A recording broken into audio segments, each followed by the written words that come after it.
গত 16 বছর ধরে বাংলাদেশকে দিল্লির কাছে দিনে এবং রাতে বিক্রি করে দিয়েছে। সেই দালালদের অফিস আজকে পাহারা দেওয়া হয়। আর যারা গণ অভ্যুত্থানের নেতৃত্ব দিয়েছে, জীবনের ঝুঁকি নিয়ে বাংলাদেশের লাল সবুজের পতাকার পক্ষে দাঁড়িয়েছে, আজকে তাদেরকে বাঁশ দিয়ে হত্যা করবার চেষ্টা করা হচ্ছে দিনের আলোতে, রাতের আলোতে এবং মানুষের সামনে।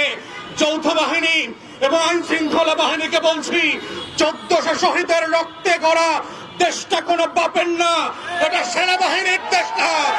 কোন ডিজিএফআই এর সাইকে পুলিশের কাছে এই রাষ্ট্র বর্গা দেওয়া হয় নাই।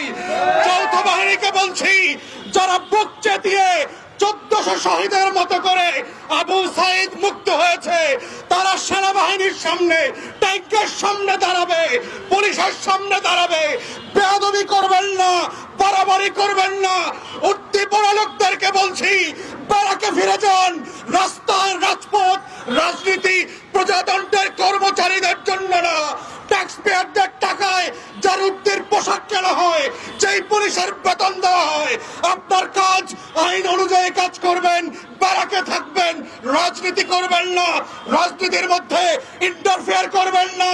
দিল্লির দাসত্ব কায়েম করবার জন্য, আওয়ামী লীগকে পুনর্বাসন করবার জন্য জাতীয় পার্টির উপরে সওয়ার হয়ে যেই নতুন আধিপত্যবাদের বিরুদ্ধে আপনারা পক্ষে দাঁড়িয়েছেন, বাংলাদেশের রাজনীতি রাষ্ট্রের বিপক্ষে দাঁড়িয়েছেন, 1400 শহীদের বিপক্ষে দাঁড়িয়েছেন, আপনাদের উপরে shame on you যৌথ বাহিনী এবং পুলিশ। বাংলাদেশে গণ অভ্যুত্থান হয়ে যাওয়ার পরেও এত বড় দুঃসাহস এই বাহিনীগুলোর কোত্থেকে আসে? পুলিশের এত বড় সাহস কোত্থেকে আসে? সেনাবাহিনীর এত বড় সাহস কোত্থেকে আসে? তারা কি গত বছর কোন শিক্ষা নেয় নাই যে বাংলাদেশের জনগণ যারা জেগে উঠেছে, যারা এখনো প্রতিদিন এবং প্রতি রাতে এই দেশের স্বাধীনতা এবং সার্বভৌমত্বকে পাহারা দিচ্ছে, তারা যৌথ বাহিনীর ট্যাঙ্কের সামনে দাঁড়াবে? আপনারা যদি আমাদেরকে শত্রু বানান, আপনাদের সার্বভৌমত্বের পোশাক এই দেশের মানুষ কেড়ে নেবে, ছুঁড়ে ফেলে দেবে। এই সেনাবাহিনী, এই যৌথ বাহিনী, এই পুলিশ ট্যাক্সের টাকা দিয়ে পালবার কোনো দরকার নাই। এদেরকে প্যাকেট করে ভারতে পাঠায় দেন। দিল্লির গোলামদেরকে আমরা ট্যাক্স পেয়ারদের টাকায় পুষবো না। ওদেরকে ভারতের কাপড় কিনে দেন, বিএসএফ এর পতাকা দিয়ে ওদের সাহসগুলোকে, ওদের শরীরটাকে মোড়ায় দিল্লিতে পাঠায় দেন। আমরা আজাদির বাংলাদেশে কোন গোলামকে প্রজাতন্ত্রের কর্মচারী হিসেবে দেখতে চাই না। তাই আমাদের দাবি খুব পরিষ্কার। বাহিনীগুলোকে বলছি, পুলিশকে বলছি, যারা বাড়াবাড়ি করেছেন, ইতিমধ্যে প্রায় 24 ঘন্টা পার হতে চলেছে, কাউকে এখনো সাসপেন্ড করা হয় নাই, কাউকে চাকরিচ্যুত করা হয় নাই, কাউকে এখন পর্যন্ত ইনভেস্টিগেশন করবার জন্য কোন কমিটি তৈরি করা হয় নাই।